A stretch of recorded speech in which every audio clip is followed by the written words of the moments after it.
leadoff walk to Bonilla. Ends up costing him a run. He's behind on Johnson here. 2-0. Boy, walks in this game tonight both ways have really hurt both clubs. Quick throw to first, and it gets away, but then it hit the umpire. Now Tomey can't pick it up in time, and Dalton slides home. At first, they caught a break when the ball hit Greg Kosk and bounced back to Tomey. If Tomey had picked it up right away, he had a play on Dalton at the plate, but he couldn't find the handle. Well, here it is again, this quick throw over there by Eric Plunk. And let's see what happens to Jim Tomey. He didn't handle it. That was not a bad throw by Plunk. And the ball, luckily, for the moment, hit Kosk. Didn't last very long. Here it is again. That's a good throw. That's a good throw. Tomey just didn't handle it. And another error charged to the Indians, to Jim Tomey this time. And it's 9-7 Florida.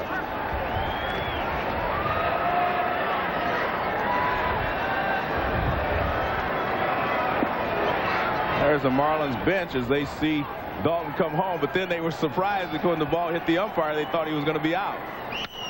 With the runner going and Fernandez covering, the hit and run works to perfection. And now they have runners at the corners again.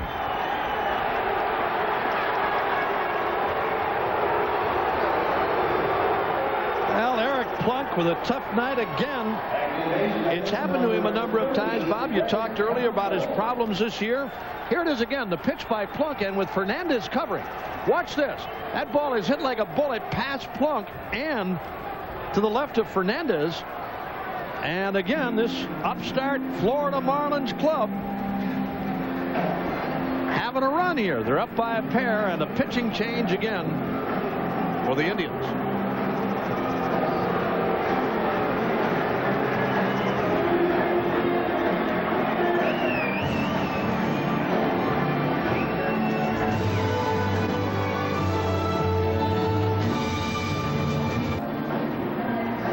Here's Tony Fernandez here. Now what he does is he goes straight to the bag. So he gives up his position too quickly. What he should have done is come in a couple of steps, see if the ball's hit, and then you break to the bag. But he gave it up too quickly, and watch, he goes directly to the bag. That's not the way to do it. And that's why you can't reverse your field. You come in, take a couple of steps under control, and then you have a chance. There you see Clifford Floyd breaks. Now he's breaking with him, and you see that ball's hit too close to the bag for it to go through for a base hit. But once you start straight for the bag, you can't stop and go back the other way. You have to take a couple of steps straight in and then break to the bag.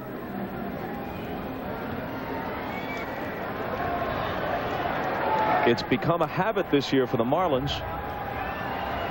They led the majors in accumulating wins in their last turn at bat this year, and added 2 more in the postseason, both against the Giants in the division series. The 28-year-old left-hander out of Rockingham, North Carolina, Alvin Moorman, comes in. Craig Counsell is the hitter. First a toss over, and Johnson is back easily. Got to be alive for the possibility of a bunt here. Counsell almost looked that time, Bob, like he was giving himself up. He took a step as if to square around and bunt and push it.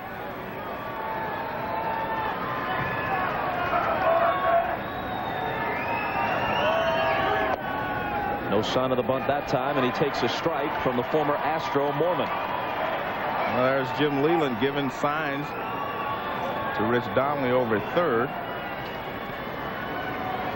Well, you can never be surprised with Jim Leland. I mean, he may try to squeeze here, but Counsell has really swung the bat well against left-handed pitching tonight. He's been pesky throughout this postseason.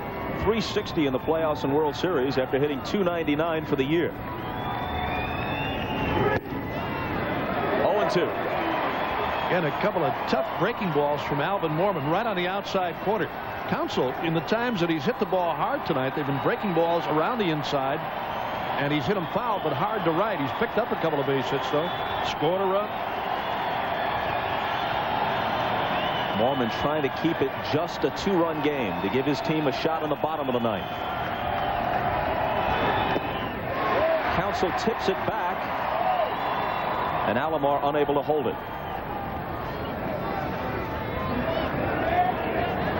Alomar tried to smother this pitch. It's fouled by Counsell. And watch Alomar try to grab this one. Couldn't hang on to it. In the dirt. He thought he had it. It's laying down between your legs, Sandy.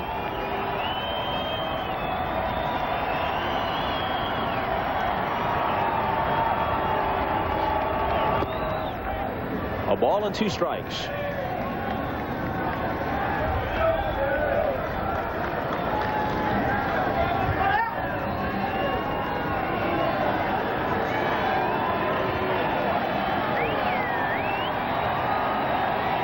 From their expressions, you couldn't tell for sure which one is ahead and which one is behind. It's 9-7 Florida.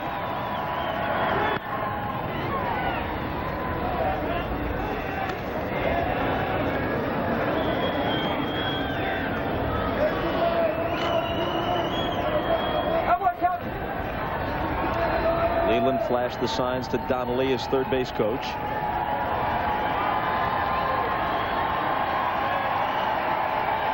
Counsell back in, awaiting another 1-2 pitch.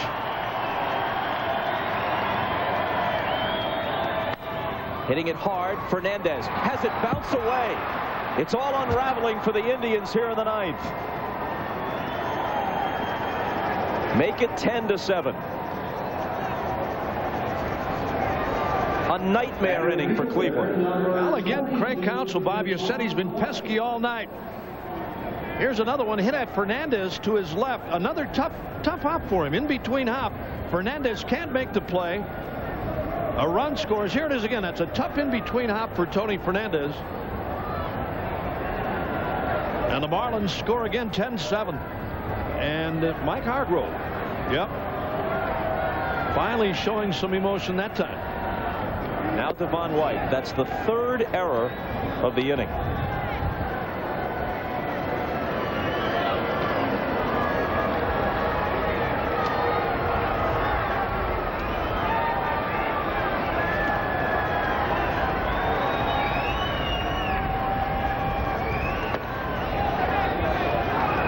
Two and 0.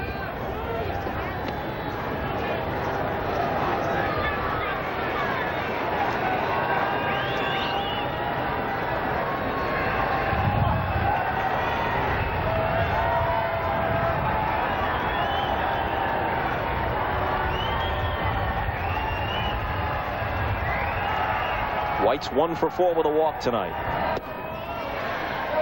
Couldn't hold up. 2 and 1.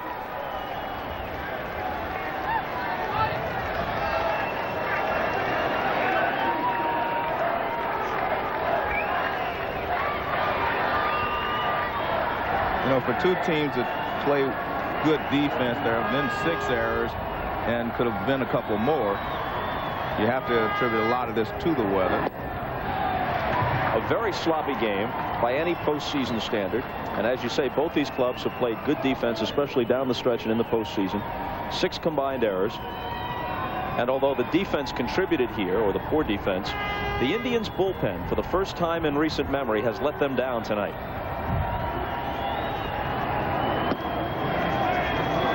It's a full count to White. Total of 14 walks in this game tonight, Bob. Talk about sloppy play. And pitching, bases on balls have cost both ball clubs. The mercury plummeting along with the Indians' chances in this game. White strikes out.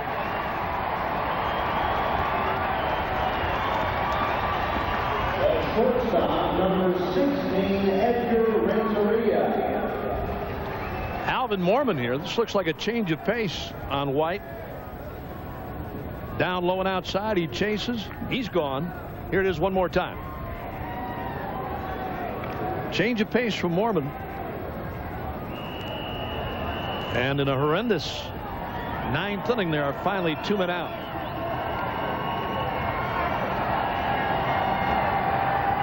Renteria takes a ball. 14 walks, 6 errors, 17 runs scored. Put it all together, we're moving up on a 4-hour game. Past midnight now in Cleveland. Marlins also have 14 base hits, so. twice as many as Cleveland's 7. Well, we talked about the bullpens, both bullpens that have done such great work. The Indians in that great series against Baltimore. But here tonight, it's fallen apart. Renteria is 2 for 4 with a walk thrown in. And Mormon falls behind him 3-0. 3 of the 14 hits tonight for the Marlins have been home runs. Sheffield, Dalton, Eisenreich. Thome has one for Cleveland.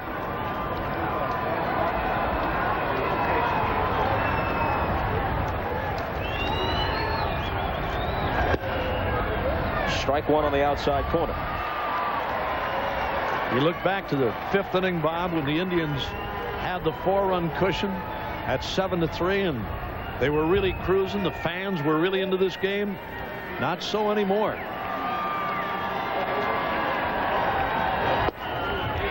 Full count. There are no better and no more rabid fans anywhere in baseball than the Cleveland Indian fans. Long suffering, decade after decade, and then in the last few years, a contending team in a beautiful new ballpark. They'll make all kinds of noise here. And in fact, with 2 strikes on the hitter, a bit of noise now in the 9th. But the 3 runs has definitely quieted the crowd and sent some of them to the exits. He walks him, and that brings up Sheffield with the bases loaded. 15 walks now in this game. And the 9th continues, and Mike Hargrove is going to make another pitching change in the 9th inning. Jose Mesa coming on to work for Cleveland.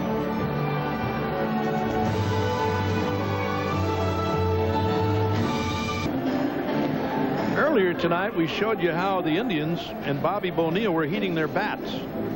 Normally, when you put your hand up there, you should have a bat in it. Darren Dalton just forgot to put the bat up there. That's all. Got a little bite in there when you put your bare hand against those heaters. Jose Mesa, normally the closer, asked now to close out an almost unbelievable 9th inning. From the Indians' perspective, almost everything that can go wrong in a single inning has gone wrong here. As a 7-7 game turns to 10-7, and now more. Sheffield on the first pitch knocks home 2 more with a single to right. What a night he has had.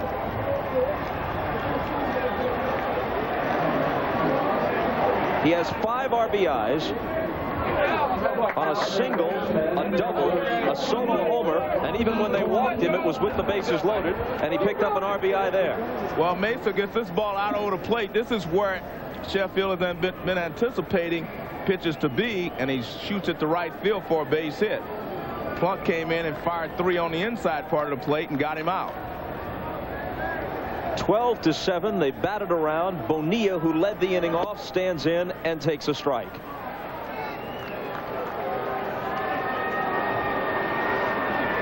Even the hardy Cleveland fans have seen enough. A mass exodus underway right now.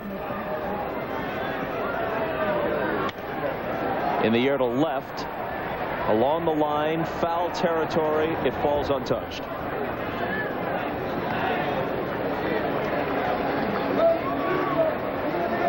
We talked to Jim Leland tonight about the possibility of taking Bonilla out of a game or a Sheffield out of a game if the game is a blowout type.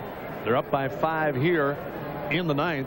Jim Leland said, I really don't like to take my guys out of the lineup. I don't want to go into the late innings of a game with the other club a chance to win if they come back to tie or whatever, and I don't have my main men in there. It's going to be interesting to see in the bottom half if he gives these guys a break or gets somebody else into a World Series game.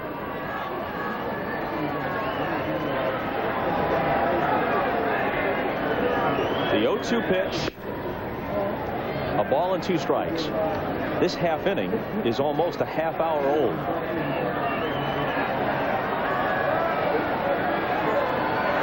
Producing 5 Florida runs.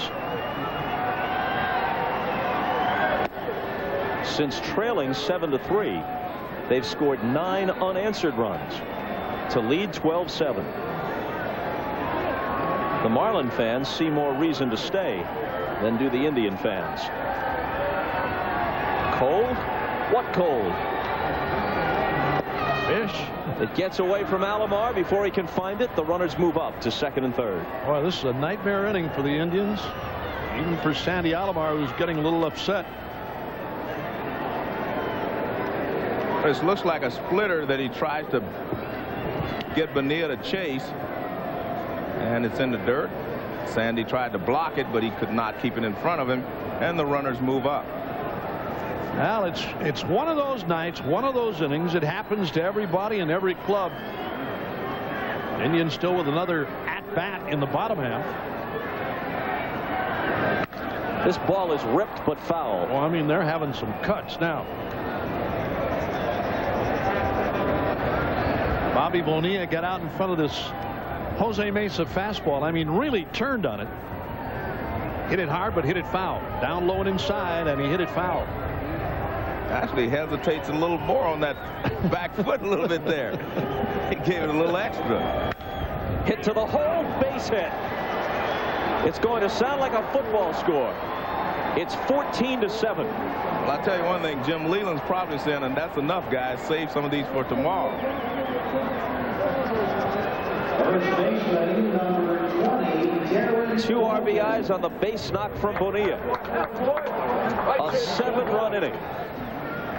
Well, he gets another fastball. This one works its way out over the plate a little bit where he can extend on it, and he pulls it in the hole for a base hit. 16 base hits in this game for Florida. Dalton fouls it back. This inning has had a little bit of everything, none of it good for Cleveland. 4 Florida hits, 3 walks, 1 of them intentional, 3 Cleveland errors, 7 runs.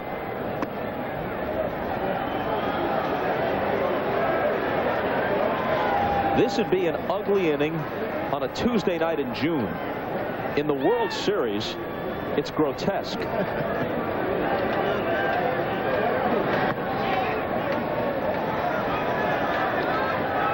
However, a thing of beauty for Marlin fans. The handful of them here and the millions of them watching in South Florida. And here's a drive to right center field. Grissom moving over, and he's got it.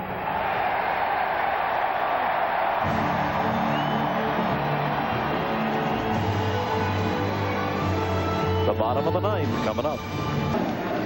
So the strategic question here, Joe, if Cleveland scores, do they settle for the tie or go for the 2-point conversion and the win?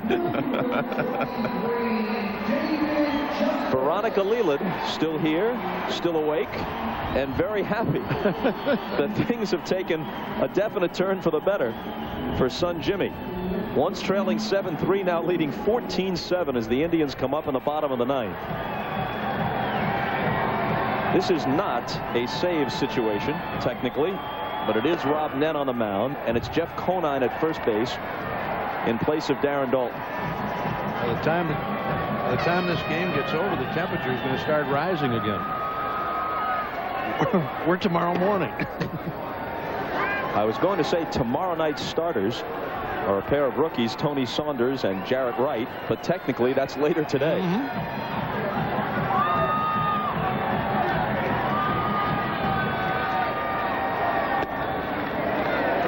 2-1 to Justice. 0 for 3 with a walk tonight.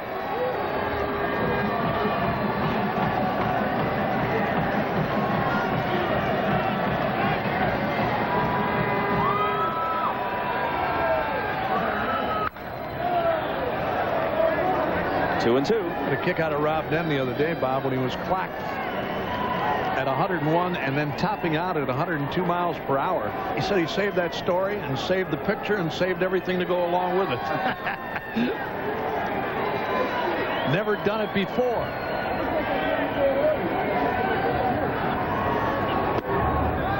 Full count.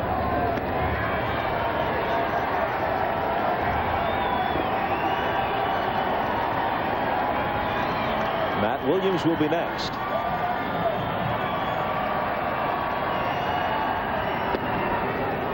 And he walks it.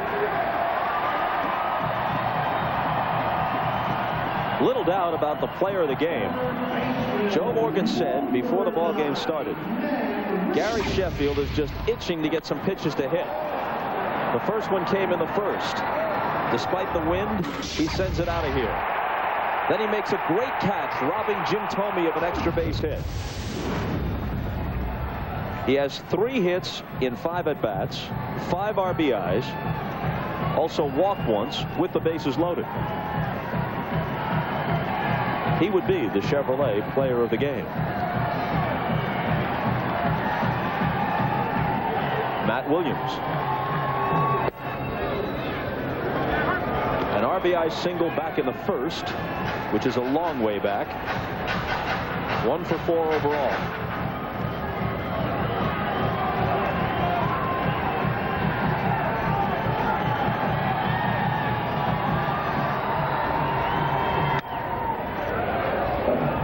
Somewhere in the Marlin clubhouse, Al Leiter is saying to himself, thank you. Thank you to all of my teammates. They're Marlins, but they're lined up here like a bunch of Mrs. Paul's frozen fish sticks on a frigid night in Cleveland. Icelandic cod.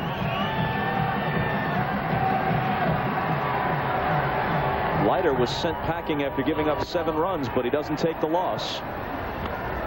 Matt Williams does take a seat, striking out on a high fastball from Nen. Next 2 games are in Cleveland, both at 8 o'clock Eastern time. And then, if a game 6 and 7 are required, they're both at Pro Player Stadium in Miami.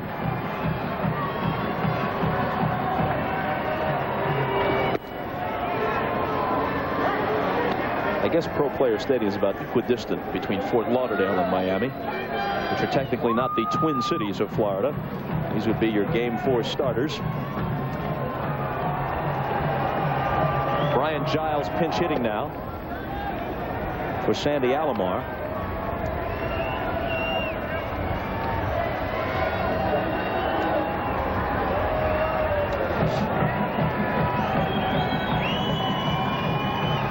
Had a pinch hit double in Game 1 in Florida. 2-1. Now, we've talked about the errors and some of the misplays here, but under the conditions, I mean, when the game started, I thought we'd have a well-played ball game, and we did for a couple of innings. But this cold weather has really made it difficult for people to perform at their peak. So, under the circumstances, actually, I guess it hasn't been as bad a game as we said it is. It's going to be interesting to see, Joe, when talk to some of these guys after the game or tomorrow to find out how much this weather did affect them. You can't say the pitching has been affected. I mean, as far as the cold goes, I mean, every one of these Marlins pitchers that's come into the game has come in without a long sleeve shirt on. I don't know if they're trying to show the Cleveland people and the Cleveland players, hey, this stuff is not bothering us, this cold weather.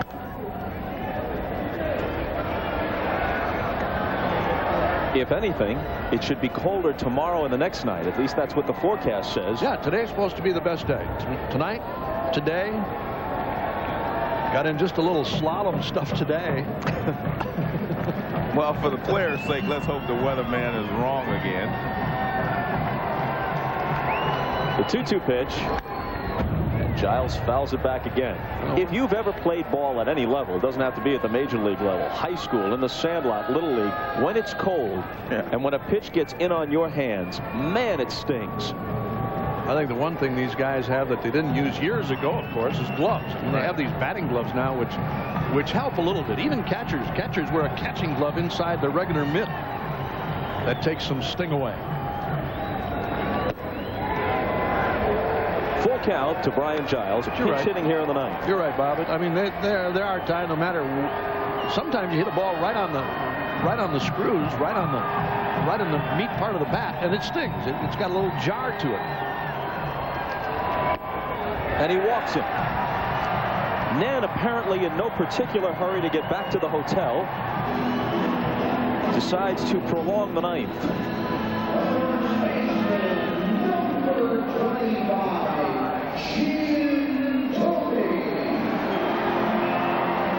Now Thome, who struck out, walked, homered, his second home run of this World Series, and then flied to very deep right, with Sheffield making a leaping catch at the barrier. So maybe Thome is starting to come around. I think that's the one thing that Hargrove has got to be encouraged with, the fact that he's hit the ball well tonight.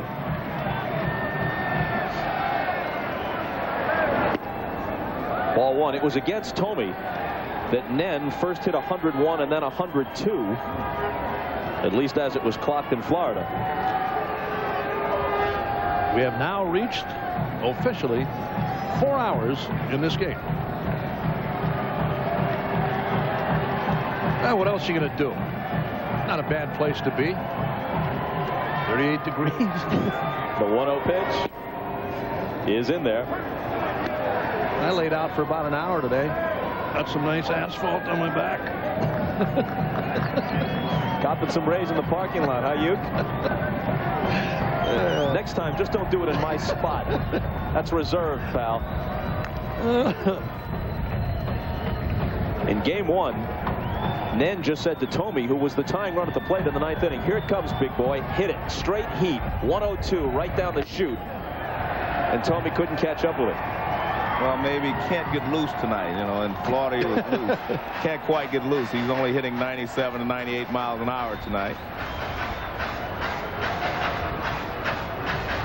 Well, this is his 97-mile-an-hour fastball, but it's up too high. And you can see he's not real happy with the fact that he's not able to throw strikes here in this situation. He has a big enough lead.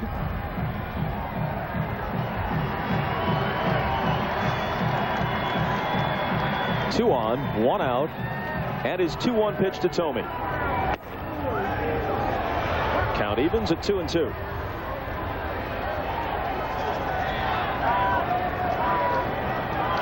David Justice is at second. Brian Giles at first.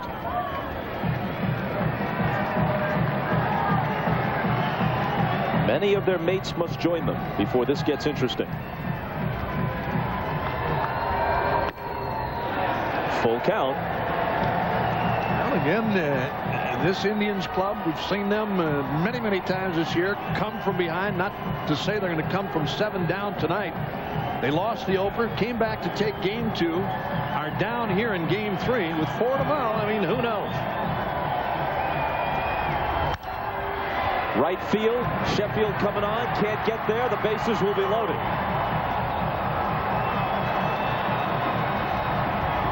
Soft single to right.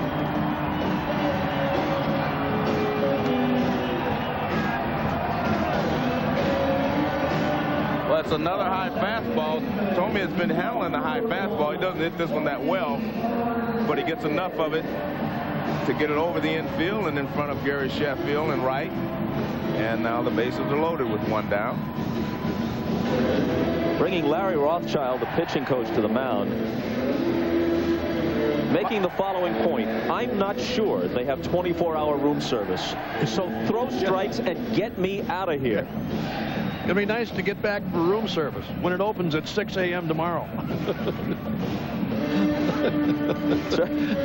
I got my order in for the club sandwich and the onion soup, and you're messing everything up.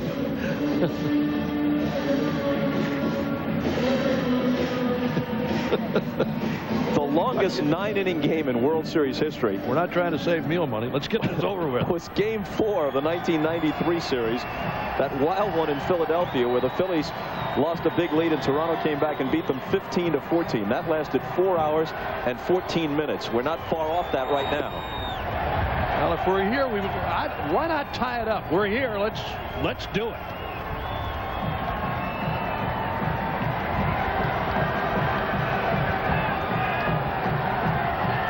Park about half full right now.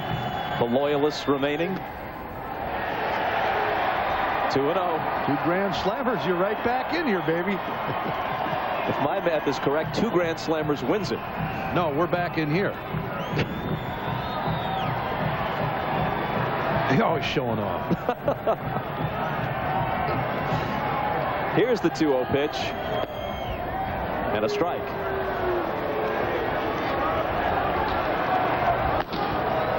Jay Powell and Ed Vosberg did not think this would be necessary, but they're getting loose. And like all the other Marlin pitchers, they do not have any long sleeve shirts on. Apparently one of the trunks was lost on the baggage carousel. 2-2.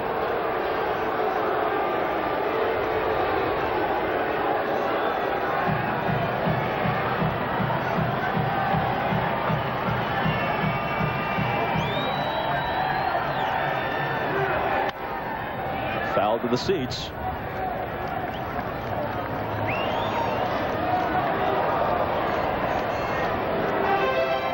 For those of you with long memories or time on your hands, Rob Nen is the son of Dick Nen, former senator and Dodger, who once delivered a huge home run in the heat of the 1963 pennant race against the Cardinals. Full count.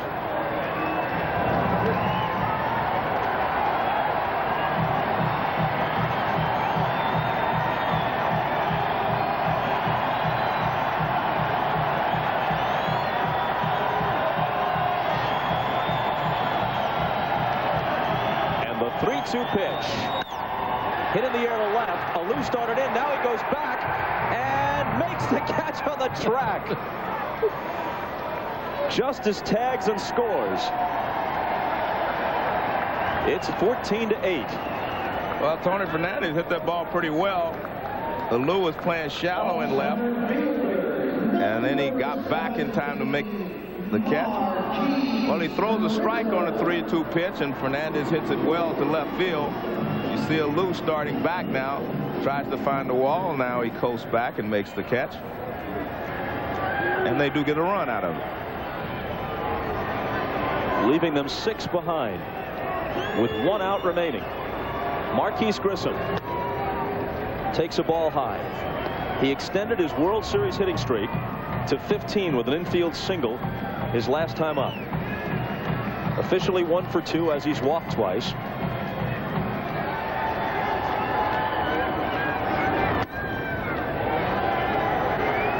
In this World Series, he's moved past Paul Molitor and Pepper Martin to post at present the highest batting average for anyone who's seen extended duty in World Series history.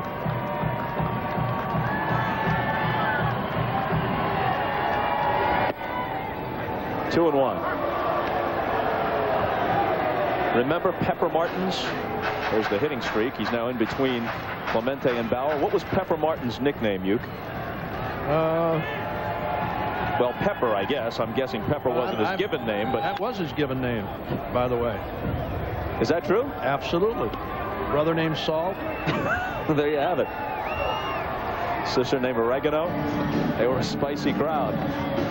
No, actually, his nickname was the Wild Horse of the Osage. Now Osage, that's right, is a nickname. The Wild Horse of the Osage. For a guy his size, especially.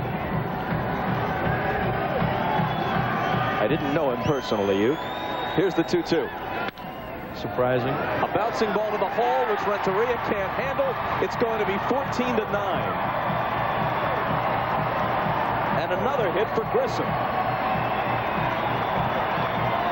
He began the night with a World Series batting average of .441. He's 2 for 3, so it's gone up. Here it is again. Grissom knocks one to the hole past Renteria. Nen having all kinds of problems trying to shut this one down in the 9th. Again, Renteria trying a backhanded play in the hole. No chance to make the play. And the Indians are within 5 now. And a ball to Bip Roberts, bringing Charles Johnson to the mound with a few choice words for Rob Nen. Down by 7 when this inning started. They've got 2 in here.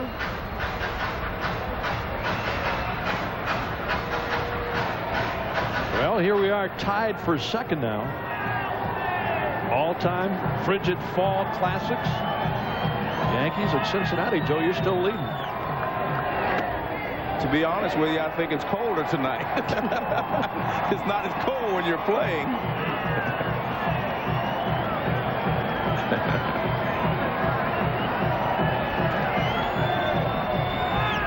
Here's the 2-0 pitch. Taking all the way and a strike.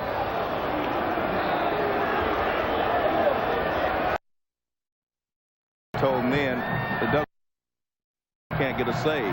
So let's get this over with. Well, he's one strike from doing that.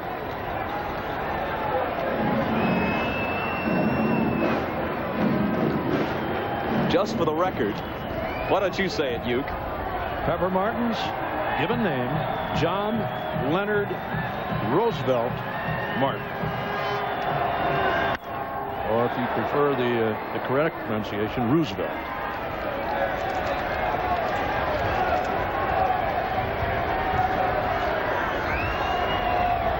Not far off that record. This one right now is at about 410. And the 2-2 pitch. Bibb Roberts with a drive into right center field. That ball will split them and go to the wall. 1 run home. 2 runs home. 14-11. Yeah. Jim doesn't seem to be excited. I bet he is. And 1 base runner away from bringing the tying run to the plate. Well, it's a fastball from then, and it's out over the plate, and he drills it in the right center field. And 2 runners score. Man, you talk about a weird game. Weird 9th inning, but a weird game all the way around. 26 hits in this game now. 25 runs. And no joking matter anymore, because if Vizquel reaches, Ramirez is the tying run at the plate. A strike. I wasn't joking before when I said they could come back. What are you talking about?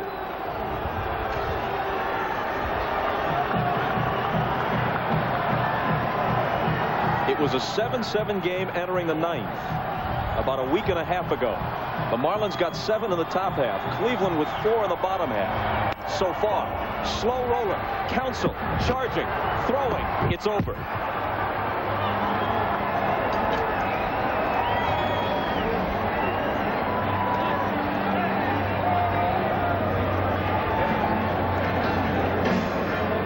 Well,